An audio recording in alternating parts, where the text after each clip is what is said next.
the Dark Siren. I've been posting different content on my page and music platform related to the siren.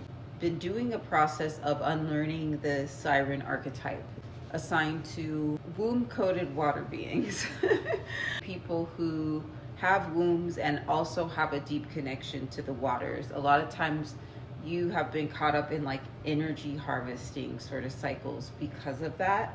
You want to learn about these codes of the siren in the simulation. You know, the siren always kind of ends up in tragedy according to the way it's written out in the simulation.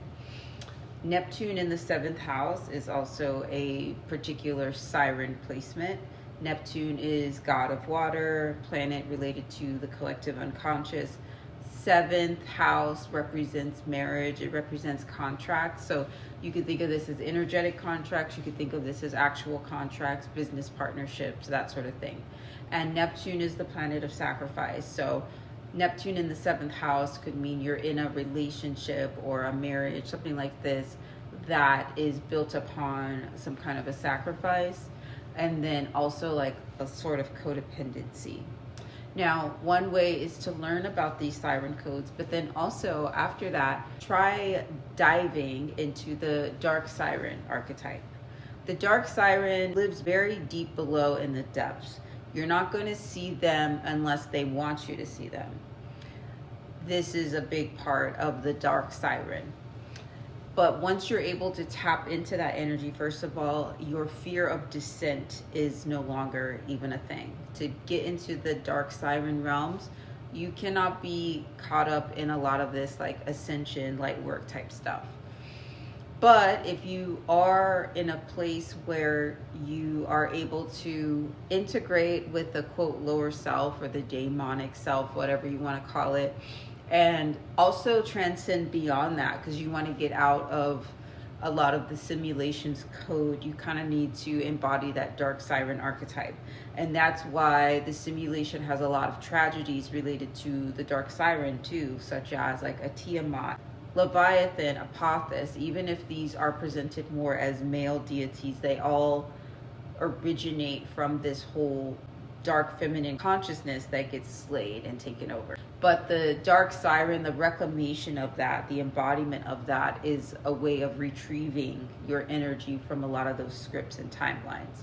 A Dark Siren is sovereign in their own energy. Their first thing is not linking up with a man like an Ariel, that popular siren version. Going beyond that, somebody who's sovereign. And this is also a very deep wealth frequency too, that is a lot of times very gate kept. So you do need to kind of go through certain gatekeeper energies to even access these dark siren realms in a way that's outside of trauma. But when you're able to, you are reclaiming your womb space, the regenerative power of your womb space. You're knowing that you're powerful. You're not trying to play coy about it anymore. These are some signs that you're in the Dark Siren archetype. You love the waters, but how often are you taught in the simulations to think of the waters as being the underworld? It very much is. There are parts of the sea, right, that even scientists don't know what's there. It's a place where no human can even venture to go. This is the Dark Siren energy that you're moving into. And you do want to venture into the places where no one would dare to go to rewrite codes in the simulation. This is when you start being your own programmer. But you need to be able to be a deep diver. This is why the algorithm is so connected to water. Every time we run an AI search, we're also utilizing water to do it. But the algorithms come from like way, way deep on the subterranean levels. So to get at that particular kind of energy, you need to delve into that Dark Siren energy. And a lot of this is also you being very like sexy and desirable, but not on behalf of anybody, not trying to pull somebody in. Like this is just your natural state. It's not because you're trying to be booed up. Like if you get booed up, like fine, but it's not the cause of why you are resting in your sensuality and your sexuality. The Dark Siren is also somebody who is integrated with their inner masculine. A lot of times Siren is a masculine's worst nightmare, and that's because they have the ability to create and destroy. They don't just stay in the light, they also go into the dark. Like, their voices can be really seductive, their looks can be really seductive.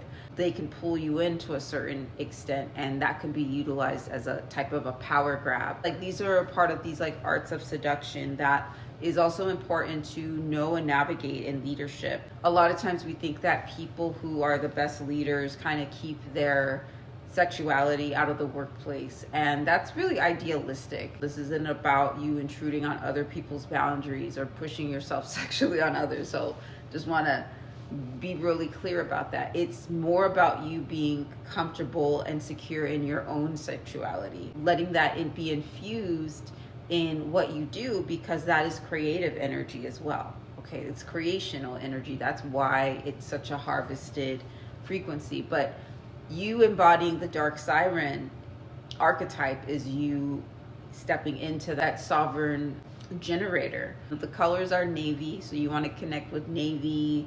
You want to connect with different types of blues. Okay, so I'm in really resting in this energy right now. So I've been called to get a lot of like deep blues, and you do have to go through gatekeeper energy to get there. And you know, this is why we become the access key. So I just recently did a video on becoming the access key. So check that out as well for more information about that. I think the Dark Siren deserves her own archetypical reading, because you have the siren, which is more of the mirrored simulations concept of what a siren should be. The video I did on sirens was from that perspective, but I didn't go deep enough. So now that I'm in that at depths sort of energy around this sort of reclamation of the Dark Siren. And at first I thought it was something karmic, but then I realized like, no, this is the energy I need to navigate these deep realms. You have to also be comfortable with shadow, be comfortable with the dark. You go to a certain level in the sea and there is no light. So you need to adjust quickly and see in the dark. So that's what a lot of this path has been about, and it's been through the Dark Siren path. So prime yourself for this energy. The Siren Codes album does that. So that's something you can find on any streaming platform at this point, whether that's Amazon or Apple Music or Spotify, YouTube. You can check it out. But it will prime your energy for this Dark Siren sort of frequency. And on my Patreon, Genetic Path Cutter, you get access to the listening guide, the sonic listening guide that I created for Siren Codes, which goes very specifically into affirmations and command codes that are utilized on that album, as well as the different mineral frequencies that are utilized within that album. But this will help you to get a little bit more integrated into the Dark Siren archetype. You will need to become comfortable with the dark feminine aspects, things like vampirism, and that doesn't mean sucking blood, but it does mean knowing where your energy might be being siphoned and balancing those scales. Okay, a lot of people are running on vampirism in the simulation. If you don't have some kind of vampiristic skills, it's really difficult for you to transcend karmic situations. Even the succubus current, something we're trained to not want to explore, or to think it's icky, or to think it's like evil to have the succubus kind of energy. But there's been so many times where like the womb is harvested, y'all, to keep the simulation going. A succubus current is actually a defense mechanism against that happening, okay, in your world, or you turning that energy around on itself, okay, and making it work for you. This is the art of like manipulating energy, and sometimes you will need to do that in certain situations that you're presented with. This is why I've created Sacred Leadership, to kind of go through these sorts of energies with people in more of a private setting. And bringing this group together will influence many different people. Doesn't mean that this will be a large enrollment for this. It actually doesn't need to be. But the folks that I will be working with on this path will have levels of impact that will ripple. Okay, so that's what I expect and intend, and I'm also seeing too with my one-on-one clients as well. So if that's something that you're interested in, then definitely tap in. And I hope you enjoy your deep, dark siren journey. into the deep watery depths of your subconscious and beyond the simulation. Until we meet again.